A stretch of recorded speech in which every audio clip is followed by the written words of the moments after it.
Well, I'm Micah Martin with the Center for Personal and Professional Development at Gardner Webb University. Today, we're going to be talking about preparing for interviews. An interview, like any other tool in the job search process, very important thing that we want to be able to do well. Whether you're applying for a job or an internship, you'll find that an interview is usually required for those. And again, with those tools, when we think about the work where we're going into, we know we need a resume. We know we need a network and a professional image, but don't forget that the interview is just like all these other job search tools, one of the most important things that can make or break your success in securing that next job or employment, whether that be an internship or a regular job, full-time or part-time job. So how do we prepare? What do we do to prepare well for the interview? Well, step one, we want to think about who we're actually interviewing with. This is one of the most important steps because it's the audience that we're presenting ourselves and our information to. What do I need to know about the specific people and the organization, and who specifically am I talking about? When we get the opportunity to interview, it's good to ask who you're going to be interviewing with so you can prepare for those. We're going to talk about some specific ways to do that. When you think about interviewing with a panel of people or an individual, what that person is looking for may differ depending on their role in the organization. Or their role in how they're going to interact with you, whether they're reporting to you or you're supervising them or they're supervising you. The CEO of a company might have different questions for you than the peers that you might interview with. And sometimes you don't get the opportunity to interview with peers, but it's common to interview with multiple people. And so you want to think about who those folks are and how you can learn who they are ahead of time. LinkedIn is a great way to do this if you know the names of specific people. If nothing else, you can know the company and start to look up from their employment site, maybe who their staff are, and then go look them up on LinkedIn. There's nothing wrong with doing that. It gives you some good intel on who these people are, what's important to them as professionals. So again, thinking about the audience and preparing for them is extremely important. Knowing who they are, meeting them, and then maybe following up with them. We'll talk about that specifically later on. But when you think about researching the people and the company, you need to know a lot about the company you're applying to, small or large. You need to understand their mission, some things about their culture, their history, the things they're known for, both good and bad.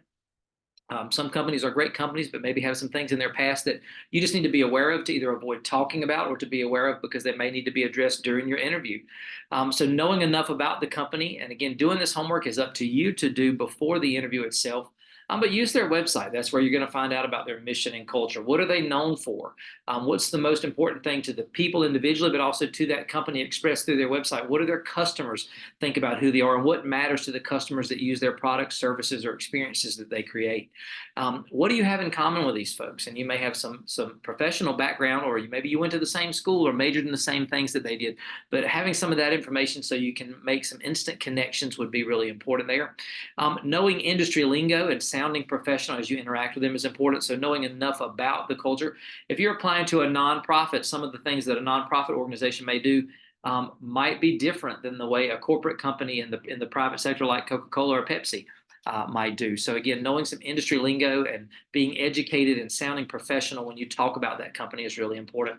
And being able to express how you want to be a part of what they're already doing. Again, knowing a lot about the company can help. So researching the people and the company ahead of time is extremely important, just so you have some background on who those people are and what is important to them in that company. The second thing would be to research the questions that you'll be asked. And this is a fairly easy thing to do these days because of Google. You can Google questions for just about any type of job or position you can think of, but also use LinkedIn and Big Interview. These are great resources that we talk about in the orientation for most students here at the university, and our office can always help you with. But LinkedIn can provide a wealth of information about the questions. They have an interview prep section of LinkedIn Interview that offers a number of resources, but so does Big Interview. Big Interview is one of those resources I'll talk about again and again today. It's the #1 place you can practice, but it also has a lot of great resources and videos to watch about different questions that you might be asked and how to prepare for those. And we'll talk some about those specifically here as we go forward. Most interviews do have some general questions that are asked in just about every type of interview you can think of. And our website has a listing of those. But again, you can Google those. But don't forget that your industry, the companies that you're going to apply to may have some very specific industry questions about specific positions. Again, you can Google search for a lot of these, but being prepared for both the general as well as the specific questions would be really important. I'm going to talk some about the STAR method in a few minutes too, how you prepare for behavioral interviews. But again, having a list of these, compiling a list that you can start to work through. The average interview probably lasts 45 minutes to an hour. So you want to have questions or be prepared with answers for these questions that you've practiced and sort of rehearsed. But again, we're not trying to have this scripted. You want to internalize these answers. And so one of the easiest things to do is to write out the questions. And the first step would be to write out the answers to those questions, as a short paragraph, and then start to practice sharing that answer as you're asked that question, as a way to sort of internalize that knowledge and have a prepared answer that doesn't seem scripted, that doesn't seem like you're reading it. It seems a lot more natural. We'll talk some more in a few minutes about how do we prepare for that. But just having the questions is step 2 here. That's really important.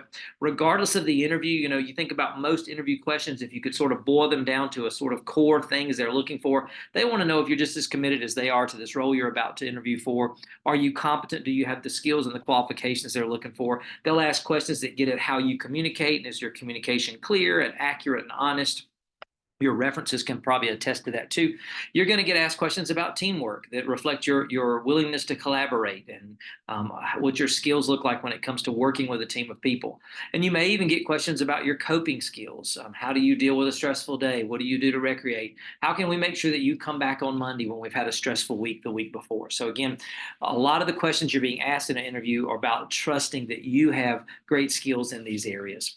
So when you think about some of the popular general interview questions, you're going to get asked, why you're interested in your job. And another common opener we're seeing a lot now is as an employer asking you in an interview to walk them through your resume. And they don't mean read the resume to me line by line. What they're really saying is sort of give me a summary of who you are professionally. Walk me through your resume. And usually they'll have a copy of the resume that you've already submitted. And maybe if it's a face-to-face interview, you've provided a paper copy of that.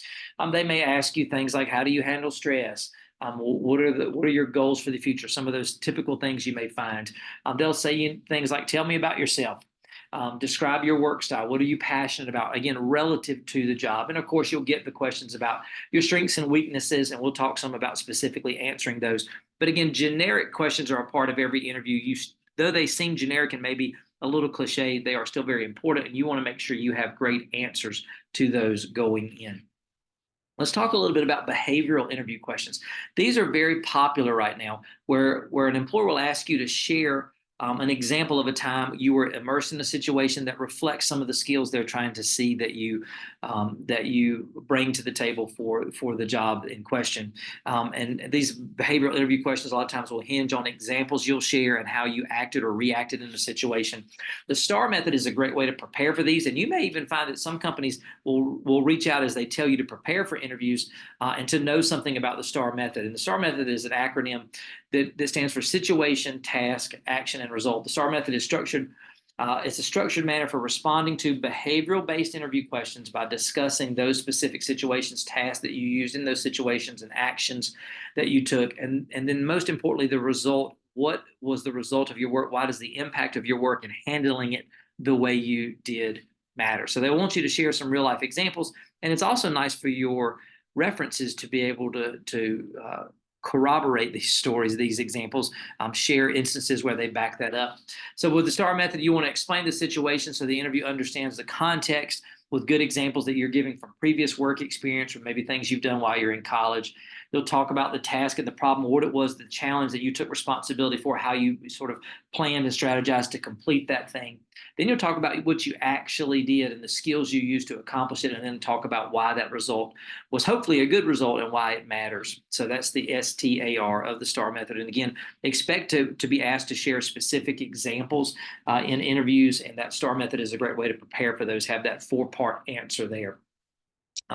Recently, I've seen on Indeed where Indeed provides some preparation for the STAR method as well, and some companies are linking that preparation in some of their application materials to make sure that you're aware of it as you prepare for a possible interview. So pay attention to the STAR method, develop your questions with those 4-part answers when needed, and you'll see that a lot of the questions as you Google search questions for different industries and specific jobs will ask you to share specific examples about times that you've done specific things relative to that position that you're hoping to land.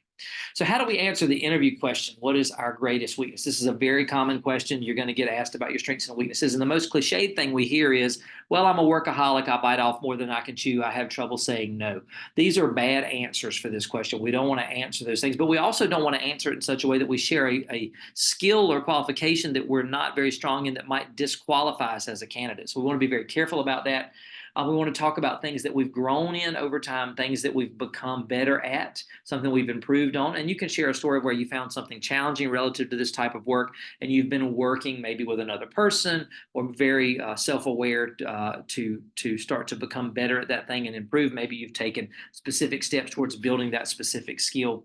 But again, you don't want to just share that you're a workaholic. They hear that a lot, and that's a very cliched answer, and it could also lend towards the idea that you're a burnout risk.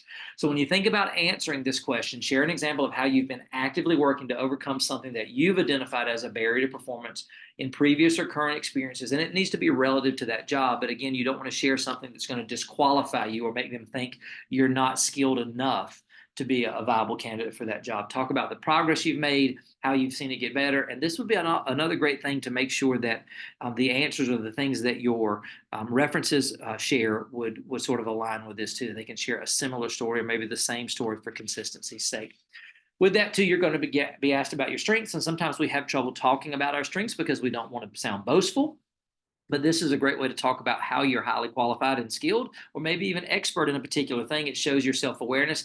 And share this in such a way that doesn't sound too boastful, that sounds very grounded and confident, but lets them know that you are aware of some of those big talents that you bring to the table that they're going to find valuable. Probably these would also align with some of the things you saw in the job description itself. So again, prepare for both the strengths and weaknesses. Again, sort of generic questions you would see in just about any interview, but again, your answers will be very specific towards the type of work you're planning for. It's also really important when you think about questions to not ask the salary question too early in the process. Most companies will list the salary or at least the salary range as a part of that job description. So don't ask this question in your first interview. This is really a great question to ask in an email after you've had that first interview, if they've not shared it. And again, if they offer you a job, obviously they should share this in that job offer and always get that stuff in writing. But ask yourself questions, especially if you're going into that sort of first season of life where you're going to have your first budget and those kind of things. How much money do I need to live on? How can I see if this is a competitive salary? Think about your total compensation package, not just your salary, but your insurance and those benefits. And again, getting this in an email and asking this question in an email is much more appropriate than asking it over the phone or in a first interview. So again, be very careful about that. It can be a real turnoff in that first interview. It's also important to have questions for the folks that are interviewing you. Again, this is sort of a shopping trip. You're checking them out just like they're checking you out. So what questions do you bring to the table that you want to ask? And some of these you need to have planned ahead. And again, you can Google some of these if you would like to. But it might be good, and I'll have a slide up here in just a second to show you some specific ones, but it might be good to have a piece of paper with you in the interview, whether it's face-to-face, virtual, or over the phone, where you're writing down questions that you think of during the interview. Maybe they touch on something that you want to come back to or something you hadn't thought of. But some of those questions might be to ask about things that are relative to the challenges of that work or what's common that folks work there find challenging. When you ask these questions, again, it's good to communicate enthusiasm and not skepticism about the position. You want to sound enthusiastic about it if you're interested in it. And when you get answers from them, write those answers down. If you're in a face-to-face interview, let them see you writing those answers down, because it was important enough to ask and answer. It's probably important enough to keep notes on that as well. So some of those questions might be, are the day-to-day responsibilities like? Ask folks there, what's their favorite part about working there? How do they measure success, and how will success be measured in this specific position? Are there opportunities for professional development? Who specifically will you be working with? Is it clients and customers? Is it more back office folks? What's the team look like? What are the typical customers like? And what do those folks that work there find most challenging? And some of this stuff might be things you can ask of people that you know that already work there. Maybe you've got a connection with someone, but it's really good to ask these type of questions at the end of an interview to show genuine interest and enthusiasm for the position. And they really are good things to know. The answers to these questions could be really important in your decision making about whether or not you take that job. Also, when you're thinking about ways to prepare, some companies will offer you specific case studies about ethical decisions or how you'll handle certain situations with customers, clients, patients, those kind of things. They may ask you to act out scenarios or even put you into some simulations and do some role playing. This is not uncommon in group interviews, or to have you do some actual shadowing where you'll actually spend some time with the team, seeing what they do today and maybe interacting with some customers just to see if you're a good fit. These are great ways for employers to see you in action with a very low commitment level from you. And again, none of these are for compensation usually, but again, it's a great way to let them see you in the environment. So this may be more common than you think in certain fields. Also, we are seeing it very common in the business world and the communications world for folks to actually have to sit down and at a computer during an interview day or during a process of an interview and take an actual assessment online. This could also be something they email you a link to, but it's really to sort of legitimize, validate, show that you're credible in certain skill sets and qualifications they're looking for. So it proves that you have those things. They're going to actually test you on some of these things. So don't be surprised if you get asked to do those things. And again, you can Google search for some of these things and talk to folks already in the industry as to what's common to find out how to prepare for those specific assessments. They may give you some intel about this early on in the job process or as a part of the job application process. It may be listed in some of the job posting materials. So the third step, so we've already done some research on the company and the people. We've talked about or done some research and gathered questions, both specific and general for the interview. Now we need to start practicing. And this seems like something that would be fairly intuitive, but a lot of folks don't practice nearly enough. And as conversational as you might be, an interview is not necessarily the same thing as have a conversation with a friend. It's a formal time, and we'll talk about some specific formats in a few minutes, but how do we actually practice? And the thing we're actually practicing is answering the questions with confidence and having prepared answers that we feel good about and we know that they're going to feel good about us sharing those answers. So one of the easiest ways to practice this is to use Big Interview. This is linked on our website, and you'll have an assignment that's linked to this module if you want to choose that to go out and create your Big Interview account and start using it. Big Interview is an online environment. It's an online platform that lets you create simulated what feel like Zoom interviews. They're happening over the computer screen. It uses some AI technology to do this, but you'll actually be interviewing with what looks and feels like a real person on screen. It's not. It's a simulated environment, but they're asking you questions, giving you time to respond and answer. And Big Interview allows you to record these so you can go back and watch these or share them with other folks to give you feedback. It's a great way to sort of see what your body language and eye contact look like, but also see those questions that need a little more practice, a little more effort. Maybe it lets you get a read on how confident you are answering certain questions. Big Interview also has a ton of videos and interview prep resources out there as well. So again, find that on our website.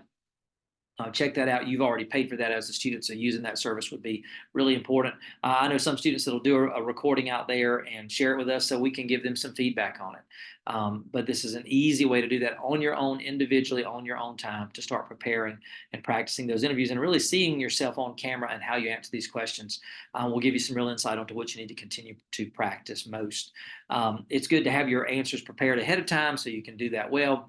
We talked about earlier writing out and rehearsing these answers in short paragraphs so that you start to internalize this so it doesn't sound scripted, not like you're actually reading it.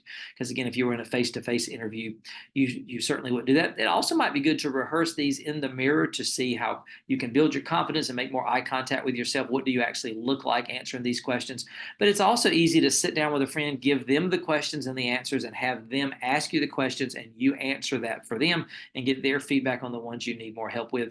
This can build your confidence. Again, the more you practice this, the better, the easier it becomes. And you become more aware of those behaviors. I tend to talk with my hands. I'm great at making eye contact, but I know that I say a lot. Some of us use other transitional phrases like a lot. So we want to steer clear of those and sort of practice sort of elevating our language for the interview.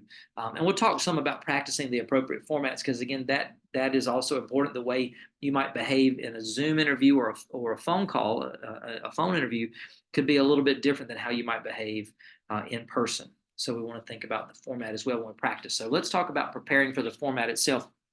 And I'm going to talk about 4 specific formats here: phone interviews, virtual interviews, situation interviews, and face-to-face interviews. Phone interviews have sort of become a thing of the past because of Zoom, but occasionally you'll still have folks that will call you for an interview. One of the things we're often seeing is that initial interview could be that they send you a link to a video platform that asks you to answer 4 or 5 questions that you record your answers to. That's a very common initial first step now. That you'll submit those and they'll make some decisions about where you rank among other candidates based on that first sort of recorded interview.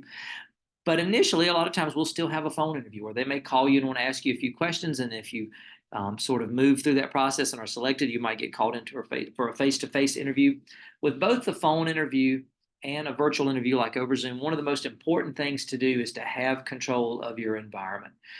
So again, in this day and time, it's more common that we do these over our cell phone. Very few of us have a landline anymore, but we want to have control over that environment, and we want to create an environment where there are no distractions, there's no music playing, there's no pets in the room, there's no other people in the room.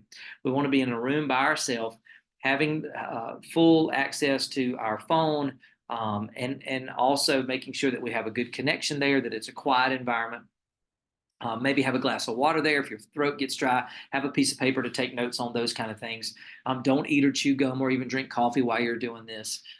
Make sure that you also have the phone number of the folks that you're conversing with. So if the call gets dropped, you can call them back because you don't want to wait for them to call you back.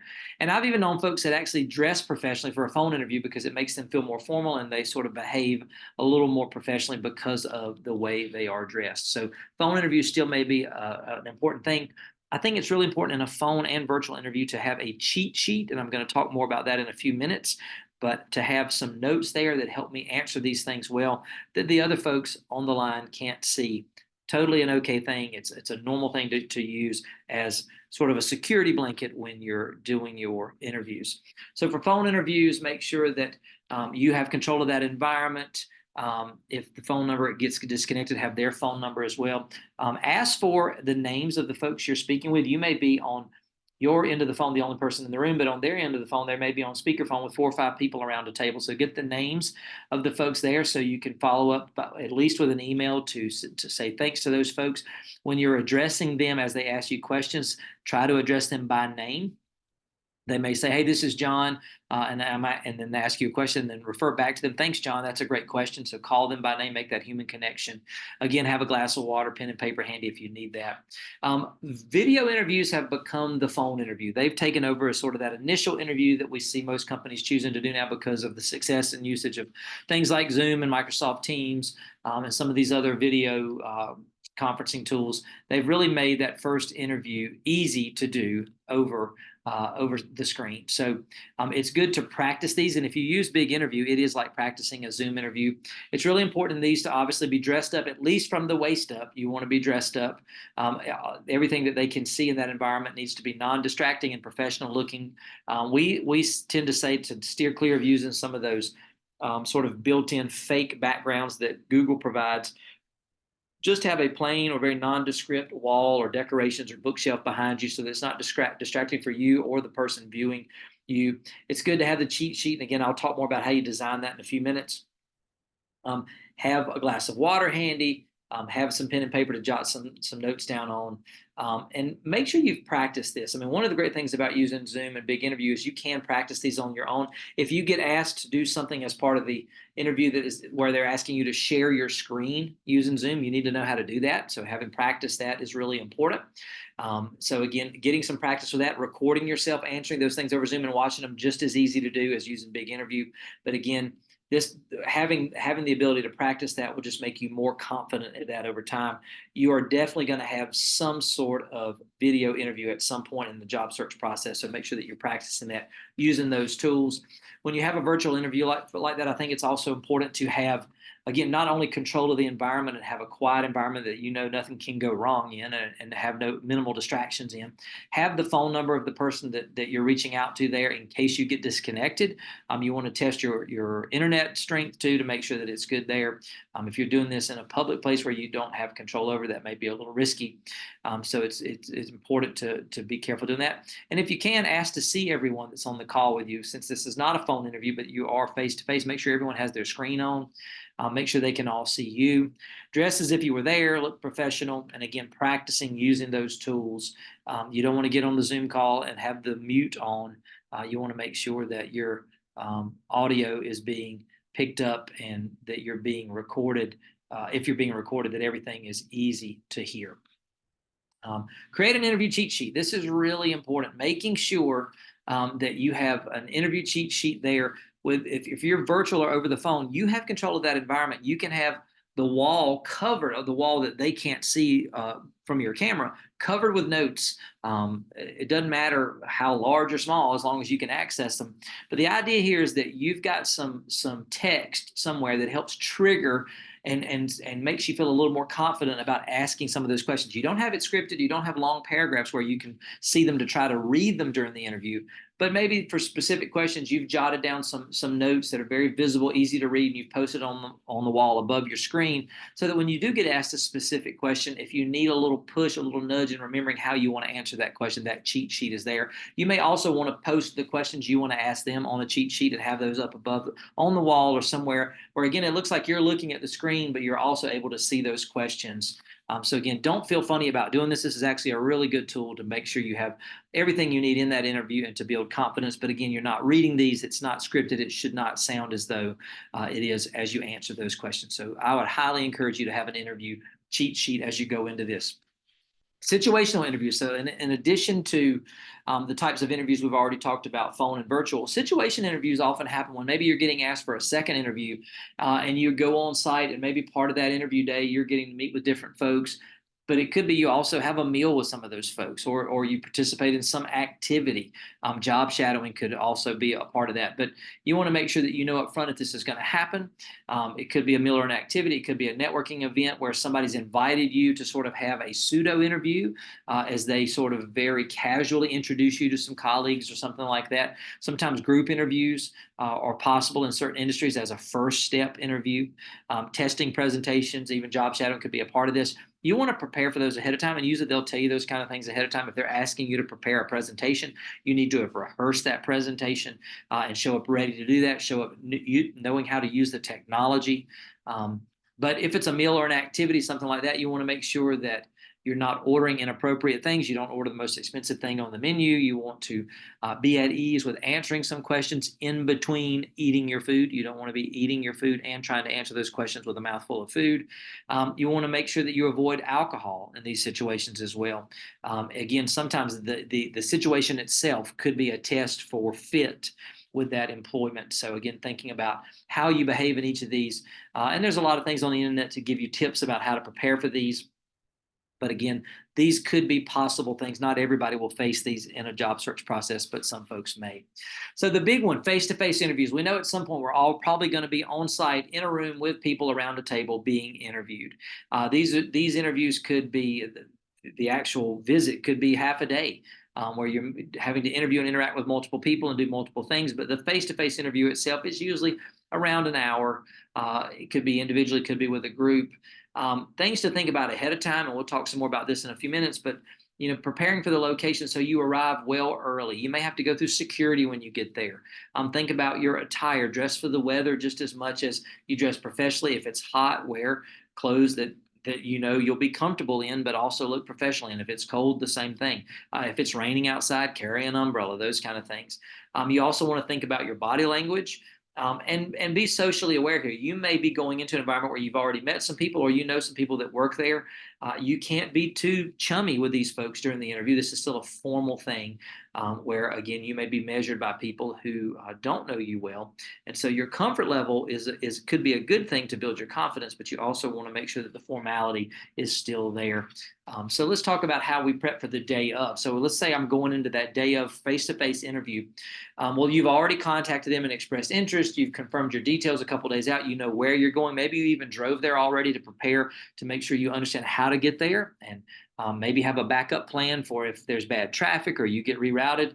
If you're here at our campus in Bowling Springs and you're driving to Charlotte, you don't know exactly how long that's going to take. So having planned that route and scoped it out is really important. It's really important, too, the night before you interview to have a normal evening. Eat what you normally eat. Try to rest well. Don't spend that evening trying to cram for the interview like you would cram for a test. If you want to review some of the questions, that's okay. But don't be consumed with preparation. If you've prepared and practiced ahead of time, the night before you should be able to relax, sleep well, and really plan for the next day. Go ahead and plan your morning routine. If you are a coffee drinker, have your coffee stuff ready, have your breakfast planned. Go ahead and pick out the clothes you're going to wear and have those ready to go, those kind of things. If you're going to take a portfolio or some type of paper with you, or even if you have to do a presentation, maybe give yourself a little bit of prep time that evening, but don't spend your entire evening wearing yourself out trying to cram and do last minute preparations for the actual interview itself. Prepare for the environment just as much. Think about what you're going to wear. Typical dress code, again, you want to dress it up a little bit more for the interview than you might expect. You never wear blue jeans to an interview, regardless of the industry. Unless you're a rodeo clown, you're not going to wear blue jeans to an interview. So here's just some examples on the screen of what ladies may find appropriate for the interview, with the exception of blue jeans. I think all of these would be a fit. Same thing for the guys. Most of the guys, you would never wear blue jeans. You would not go smart casual to an interview. You would probably go business, that sort of happy medium. You don't have to wear a jacket and a tie necessarily, but a tie and a collared shirt is always expected for an interview. I think the business casual here too is almost a little bit too casual for most interviews. You would want to have a necktie on, guys, and a collared shirt. So the next thing, we want to interview with confidence. So now that we've done all these preparations and practice, step 6 is let's knock it out. We've got this. It's go time. So what do we do? So think about the day you arrive. You want to arrive early and have a plan for where you're going once you get there. Turn your phone off. Don't chew gum. If you need mints, that's fine. If you're a coffee drinker, drink your coffee before you go in. Do not carry it in with you to the interview because you risk spilling it or leaving it somewhere.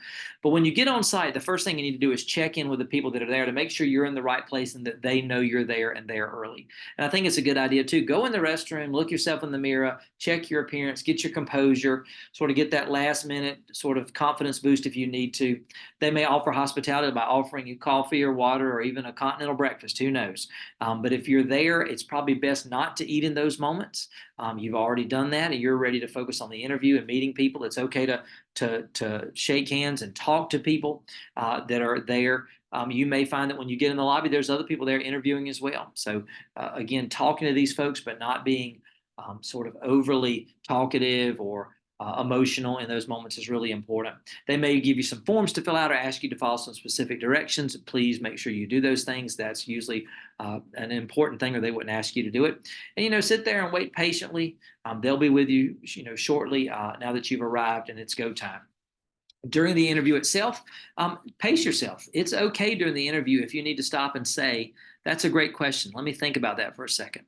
And pause, take a breath, get your composure before you answer it. It's not a race to the finish. You're not trying to finish in a certain amount of time. It's really important, too, to smile and make great eye contact. Think about your body language. Don't cross your arms. Maybe you sit on your hands if you need to, but with your elbows on the table and your hands folded, that's a normal sort of body language for an interview. Again, you're trying to communicate your top qualifications. So if they're not asking you questions that get to that, reference your resume, point them back to some of those things that you think make you a great candidate. Try to be positive. Don't share negative stories about past employment or anything like that. Keep all your stories positive and examples positive as much as you can. Make sure that you ask the questions that you have for them and you write down answers to those. And it's important too, when you leave, make sure you shake hands with people, look them in the eye, and really offer genuine gratitude. You're going at this with expectancy and sort of forward thinking about the next steps and hopefully a second interview or a job offer here. So showing that interest and expressing that as long as you truly are interested is really important here. After the interview, you want to send a thank you email at minimum to everybody that you interviewed with. A handwritten note is great if you also want to do that, but at least an email. So knowing how to get in touch with those people is really important. They may ask you to complete some next steps or provide references. Make sure you do this. And they may offer you the job. Who knows? But don't accept hastily. Give yourself time to go back to those questions. Is this the right job for me? Do I understand everything I need to know about the salary? Maybe if you're younger, you need to talk to your parents about this or your significant other. Is this the right thing for me? And again, as you move farther away in the future from that interview, you're going to be wondering, am I going to be chosen? So if you've not heard anything in a week, I think it's fine to follow up and just make sure they've gotten everything they need from you. Maybe they didn't hear from your references or something wasn't great there. They need to talk with you about that or just get a better phone number for somebody. If there's any feedback they can give you, I think it's okay to ask for that, especially if you don't get offered the position. But also remember, it's also time to plan for the next interview. You don't put all your eggs in that one basket. You continue to interview, you keep applying, you keep interviewing until you're offered that job. And I think really at 2-week intervals here, it's okay to follow up every 2 weeks just to ask where they are in the process, ask if they need anything else from you until you know that you're no longer considered for that position. Following up is so important. It keeps you on their radar. It shows your eagerness to do that. And the other big thing is we don't ghost them. Maybe I didn't enjoy the interview. Maybe I've decided I don't want to work there. Well, you need to let them know that. You don't ghost these folks and never speak to them again, because even if something didn't go great about the interview, or you were embarrassed about something, or just didn't get a good feel for it, these are professional relationships, and you don't want to burn those bridges. You may never realize how quickly these same people show up in another interview down the road, just because of the industry you work in. It's a much smaller world than we think it is. So be careful not to burn those bridges. If you're not interested in that position, let them know in writing with an email, thank them for their time, and move on. But again, don't ghost these folks, especially if they're offering you a position.